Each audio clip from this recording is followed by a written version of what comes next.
Hello physios, welcome back my channel. I'm Neha and today I'm going to learning about for exercise therapy. Exercise therapy में जो हमारा video चल रहा है ये 6th वीडियो है जिसमें आज हम पढ़ने वाले हैं डायनामिक एक्सरसाइज। लास्ट वीडियो हमने डिस्कस किया था टाइप्स ऑफ रेजिस्टेंस एक्सरसाइज, कौन कौन से टाइप्स होते हैं। जैसे कि फर्स्ट हमारा था manual and mechanical resistance exercise and second था हमारा आइसोमेट्रिक एक्सरसाइज। आज की इस वीडियो में हम डायनामिक एक्सरसाइज पढ़ेंगे। डायनामिक एक्सरसाइज बेसिकली होता क्या है, ये कॉम्बिनेशन होता है कंसेंट्रिक एंड इसेंट्रिक का। कंसेंट्रिक और इसेंट्रिक में ये है, जब भी आपने लास्ट कभी पढ़ा होगा मसल्स कॉन्ट्रैक्शन के बारे में, तो जो मसल्स कॉन्ट्रैक्शन होता है वो टू टाइप से होता है, आइसोटोनिक एंड आइसोमेट्रिक। आइसोटोनिक और आइसोमेट्रिक क्या होते हैं? आइसोटोनिक दो पार्ट्स में डिवाइड होता है, कंसेंट्रिक एंड इसेंट्रिक, एंड जो हमारा आइसोमेट्रिक होता है वो ओनली सिंगल आइसोमेट्रिक होता है। तो आइसोटोनिक में क्या होता है, हमारे जो फाइबर्स होते हैं मसल्स के फाइबर, उनकी जो लेंथ होती है, साइज होता है, उनमें चेंजमेंट होता है। शॉर्ट लेंथ होती है एंड एलिवेट होती है हमारी length, means concentric and eccentric में। और आइसोमेट्रिक में क्या होता है, इसमें कोई भी चेंजमेंट नहीं आता है और कोई भी मूवमेंट हमें दिखता नहीं है, तो आइसोमेट्रिक होता है। तो लेट अस स्टार्ट करते हैं हम। There are two unique contraction, दो कॉन्ट्रैक्शन होते हैं, concentric and eccentric. Concentric and eccentric basically क्या है ये भी समझ लेते हैं। सो कंसेंट्रिक होता है ये हमारा टुवर्ड द सेंटर होता है, सेंटर की ओर। जैसे कि हम फ्लेक्शन करते हैं, जब हम बाइसेप्स फ्लेक्शन करते हैं तो क्या होता है, हमारा जो डिस्टेंस होती है वो कम हो जाती है, फाइबर शॉर्ट हो जाते हैं, तो toward the centre. And eccentric में क्या होता है, हम जब एक्सटेंशन करते हैं तो वहाँ की जो हमारी फाइबर की साइज होती है, लेंथ होती है, वो बढ़ जाती है और वो क्या होता है, अवे फ्रॉम द सेंटर। जैसे कि हम किसी डंबल को लेते हैं बाइसेप्स बनाने के लिए, तो जब हम डंबल को फ्लेक्शन करते हैं, अपने बाइसेप्स का फ्लेक्शन कराते हैं, तो हमारी जो लेंथ है वो कम हो जाती है। वो हमारा जो एक्सरसाइज होती है कंसेंट्रिक होता है, जब हम वहाँ से छोड़ देते हैं तो वो हमारा इसेंट्रिक होता है। During concentric and eccentric exercise resistance can be applied in several way. जब भी हम इसेंट्रिक और कंसेंट्रिक एक्सरसाइज कराते हैं तो बहुत सारे हम ऐसे बेस तरीके होते हैं जिनसे हम रेजिस्टेंस एक्सरसाइज दे सकते हैं। अब कौन कौन से ऐसे तरीके होते हैं वो देख लेते हैं। सो कोई भी हम वेट को ले सकते हैं, जैसे कि डंबल का हम यूज़ कर लेते हैं। कोई भी वेट को लेने के लिए लेके हम एक्सरसाइज करें, कंसेंट्रिक इसेंट्रिक करें। एंड कोई भी वेट रेजिस्टेंस, जैसे कि हम स्ट्रेचिंग हो गया, स्ट्रेचिंग करते हैं, इलास्टिक बैंड की हेल्प से हम करते हैं, पुली की हेल्प से हम कर सकते हैं, एंड कोई भी आइसोकाइनेटिक डिवाइस हो गई। ओके, तो ये जो टॉपिक हाँ चल रहा है वो बहुत ज़्यादा इंपॉर्टेंट है, क्योंकि ये एग्जाम में पूछा जाता है, types of resistance exercise. And ये डायनामिक एक्सरसाइज अलग से ही क्वेश्चन आ जाता है। तो नेक्स्ट हम देखते हैं concentric muscles contraction accelerate body segment. Concentric में क्या होता है, कंसेंट्रिक में हमारे फाइबर्स का साइज होता है, वो लेंथ होती है वो कम हो जाती है, तो उसमें जो ये क्या करता है, जो कॉन्ट्रैक्शन होता है, मसल्स का कॉन्ट्रैक्शन होता है, वो हमारी एक्सेलरेट पूरी बॉडी में एक्सेलरेट कर जाता है। एंड इसेंट्रिक कॉन्ट्रैक्शन में क्या होता है, डी एक्सेलरेट बॉडी सेगमेंट, क्योंकि इसमें हम होल जो छोड़ देते हैं हम अपने मूवमेंट को, तो इसमें क्या होगा, हम डी एक्सेलरेट हो जाता है। जब हम एक्सरसाइज करते हैं, मूवमेंट कराते हैं, तो उसमें एक्सेलरेट होता है। नेक्स्ट पॉइंट है, a combination of concentric and eccentric muscles action is used in many daily activities. जो भी हम कंसेंट्रिक इसेंट्रिक करते हैं, इसमें हम डेली एक्टिविटीज़ पर डे हम इसका यूज़ करते हैं। जैसे कोई भी सामान को उठाना है, उसे रखना है, कोई भारी सामान को ऊपर रखना है या छोड़ना है उसे, हम डेली सीढ़ियाँ चढ़ते हैं, ascending descending of the stair and walking up, cycling करना। बहुत सारी ऐसी डेली एक्टिविटीज़ हमारी रहती हैं जिसमें हम इसेंट्रिक और कंसेंट्रिक का यूज़ होता है। जैसे चेयर पे बैठना, चेयर से खड़े होना, तो ये बहुत सारे ऐसे एक्टिविटीज़ है। में क्या है, walking up, ascending descending stair is from chair and sitting back down. Okay, हम नेक्स्ट देखते हैं characteristic and effect of concentric and eccentric exercise. अभी तक हमने क्या देख लिया है, कंसेंट्रिक इसेंट्रिक होता क्या है बेसिकली, एंड इसको हम कैसे कर सकते हैं और इसको डेली एक्टिविटीज़ में हम कैसे यूज़ करते हैं। अब कैरेक्टरिस्टिक क्या है इस डायनेमिक एक्सरसाइज के, एंड क्या क्या इफेक्ट पड़ते हैं हमारी बॉडी पे जब हम कंसेंट्रिक एंड इसेंट्रिक एक्सरसाइज करते हैं।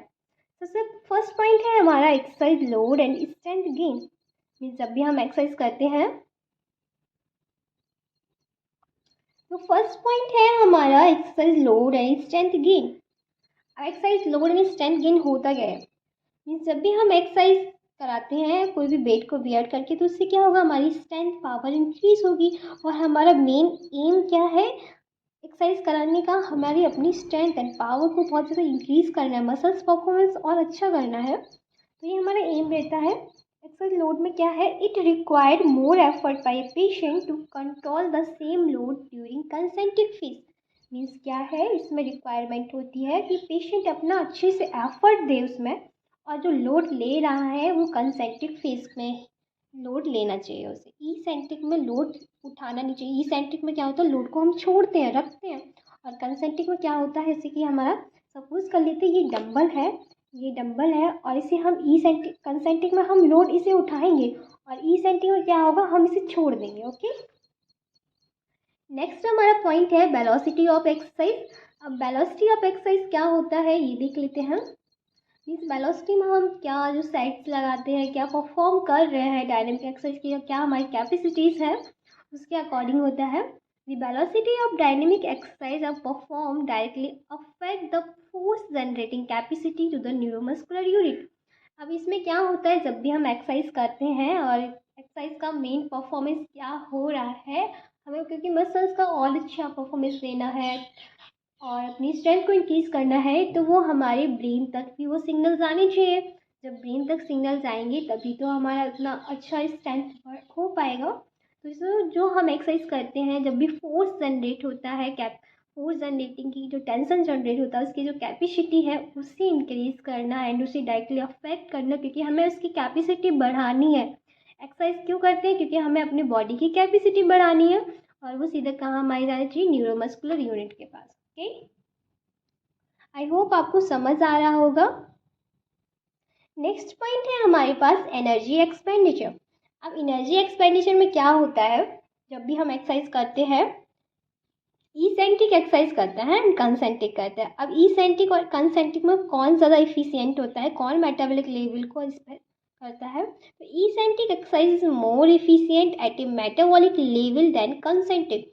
हमारी मेटाबॉलिक लेवल पे हमारा सबसे ज़्यादा कौन सा इफिशियंट, मतलब कौन होता है सबसे अच्छा? Eccentric exercise. Okay, and next है eccentric muscles contraction less oxygen and energy store then concentric contraction. क्या होता है इसेंट्रिक एक्सरसाइज में, इसमें ऑक्सीजन का लेवल कम होता है, एनर्जी को स्टोर नहीं कर सकता है, पर हमारा कंसेंट्रिक कॉन्ट्रैक्शन ऐसा कर सकता है। आप अपने आप से ही सोचें, जब भी हम कोई भी वेट को लेते हैं उसे थोड़ी देर कंसेंट्रिक में क्या होता है, धीरे धीरे हम बढ़ाते हुए ले जाते हैं अपना, जहाँ तक हमें पूरी रेंज करनी है और जहाँ तक हमारा पूरा एंगल है, तो थोड़ा सा टाइम कंसेंट्रिक में ज़्यादा होता है। इसेंट्रिक में क्या है, डायरेक्टली हम तुरंत छोड़ देते हैं, पर कंसेंट्रिक में ऐसा नहीं है। हम धीरे धीरे जितना हम अब अंदर से कोशिश करते आते हैं उसे और अच्छे से और ऊपर ले जाए और ऊपर ले जाए, तो क्या होता है वो हमारी एनर्जी को स्टोर करके रखता है और ऑक्सीजन लेवल को अच्छा रखता है। पर इसेंट्रिक में हम डायरेक्टली उसे बस, हमारा जैसे एम था, हमारा इतना एंगल हमें पूरा करना है, इतना रेंज ऑफ मोशन पूरा करना है, जैसे वो हो गया हम लोग तुरंत उसे छोड़ देते हैं। नेक्स्ट क्या है स्पेसिफिसिटी ऑफ ट्रेनिंग। स्पेसिफिसिटी क्या है ट्रेनिंग की, क्यों हम ट्रेनिंग कर रहे हैं?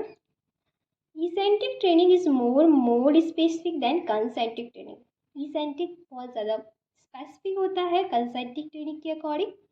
अब ऐसा ऐसे क्यों होता है ये भी आप समझ लीजिए, क्योंकि इसेंट्रिक हम करते हैं वो तो उसमें ज़्यादा हमारी पावर की ज़रूरत नहीं होती है, ज़्यादा स्ट्रेंथ हमारी इसमें नहीं जाती है। पर हम जब कंसेंट्रिक करते हैं तो कंसेंट्रिक एक्सरसाइज में हमें पावर की बहुत ज़्यादा ज़रूरत होती है, तभी हम एक्सरसाइज परफॉर्म कर पाते हैं अच्छे से। जो नेक्स्ट पॉइंट है हमारा वो है eccentric exercise also appear to be more velocity specific than concentric exercise. Eccentric exercise में क्या होता है, वेलोसिटी भी ज़्यादा होती है, वेलोसिटी एंड कंसेंट्रिक में ऐसा नहीं होता है, क्योंकि इसेंट्रिक एक्सरसाइज में हमें देखना है नंबर ऑफ रिपीटिशन भी देखने हैं कितना हुआ है,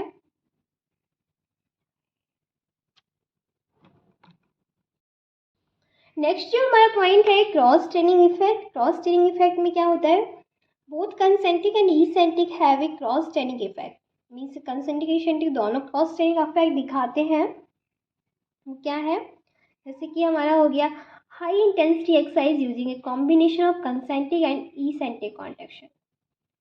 means high intensity means high load की जो हम एक्सरसाइज करते हैं वो दोनों, उसमें क्या होता है हमारा कंसेंट्रिक भी होता है और इसेंट्रिक दोनों का कॉम्बिनेशन होता है। जैसे कि हम वेट लिफ्टिंग करते हैं, वेट लिफ्ट हमने जैसे ही किया उसके बाद जब हम वेट को छोड़ते हैं तो वेट लिफ्टिंग में क्या होगा, कंसेंट्रिक एक्सरसाइज, एंड जैसे ही हम वेट को छोड़ रहे हो क्या है हमारा लोअरिंग वेट मीन्स इसेंट्रिक। ठीक, तो ये हमारा होता है क्रॉस ट्रेनिंग इफेक्ट। तो ये हमारे कैरेक्टरिस्टिक थे डायनामिक एक्सरसाइज के।